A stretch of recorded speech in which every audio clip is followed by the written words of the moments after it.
This is the tragic story of how a vicious shark attack sent shivers across Australia and cut short a couple's plans for a romantic wedding in the south of Sydney. Hit that like button and subscribe right now. This is the terrifying shark attack on Simon Nellist. Welcome to Final Affliction.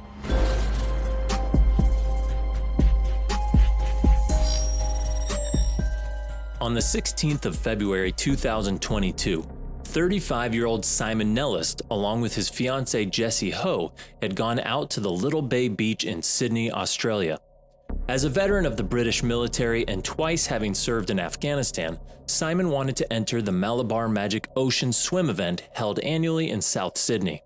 A few weeks prior to the swim, he decided it was a good time to practice in the calm and safe waters of Little Bay.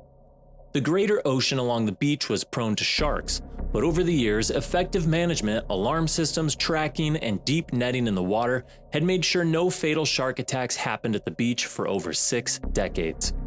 The area had been declared safe for swimmers and surfers by the New South Wales administration, and for many at this bustling and lively beach, sharks were often the last thing on their mind.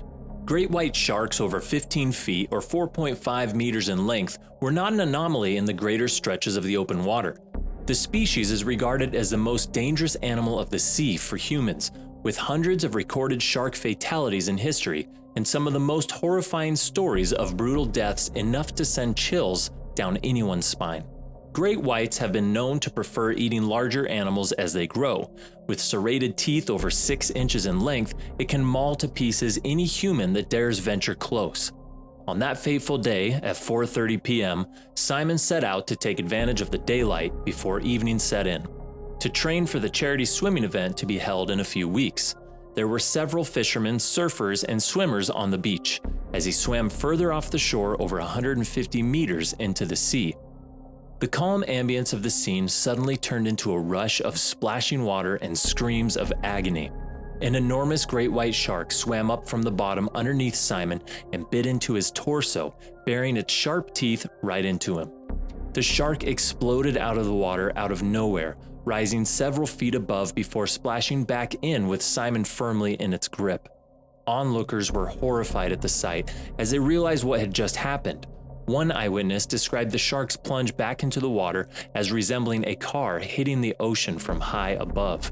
The shark just hit him like that and came back down and just started eating him. That was it. The shark came out the water, grabbed someone from their side, was thrashing around and pools of blood in the water.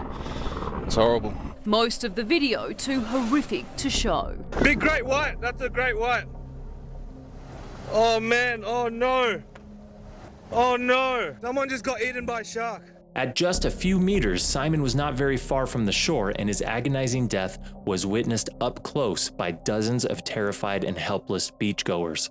In his final moments, Simon tried frantically to hit the shark or wriggle out of its grip, but to no avail. Simon's fate has now been sealed, and the great white shark took one last plunge deep into the ocean. 34-year-old Simon, a veteran and a fiancé, was never seen again. Great white sharks have been known to hunt seals and sea lions, but this was the first attack against a human victim that this beach had witnessed in 60 years. As one of the deadliest shark species to exist, they are known to launch surprise attacks on their prey and shoot up from underneath their victims, biting and gripping them in their jaws.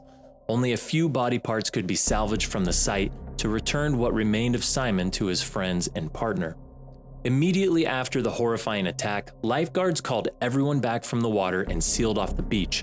Rescuers set off on jet skis and helicopters to try and find the shark, but it could not be located or identified. Experts could not decipher why the tragedy happened despite heavy guarding of the area from sharks.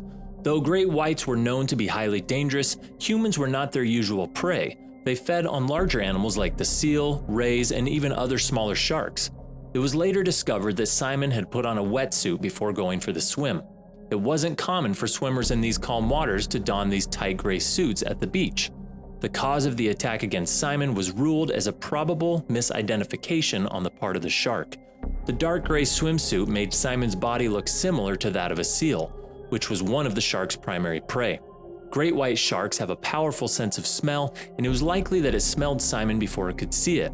As the shark torpedoed toward him from beneath the water, it was too late to abort the attack, and Simon soon found himself bitten in half and pulled under. Simon's entire family was devastated at the news of his brutal demise, and his fiancée Jessie's entire world came crashing down just a few weeks before their wedding. In honor of Simon Nellist, the Malabar Magic Ocean Swim got canceled.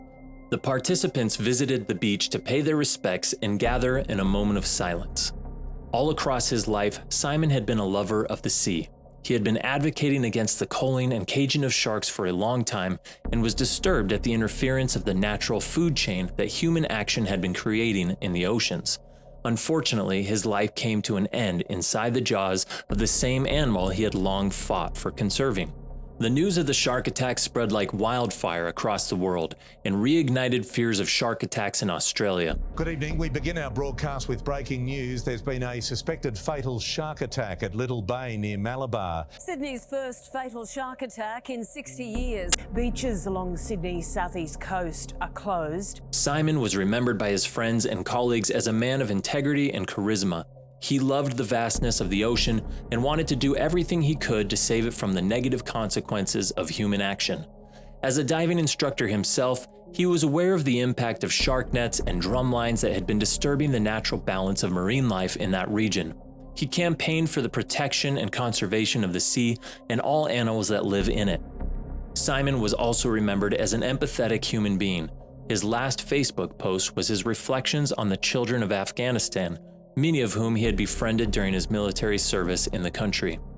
The incident, which happened in early 2022, is still fresh in collective memory and is an addition to a long list of gruesome shark attacks that serve as a grim reminder of how quickly humans can go from being predator to being prey.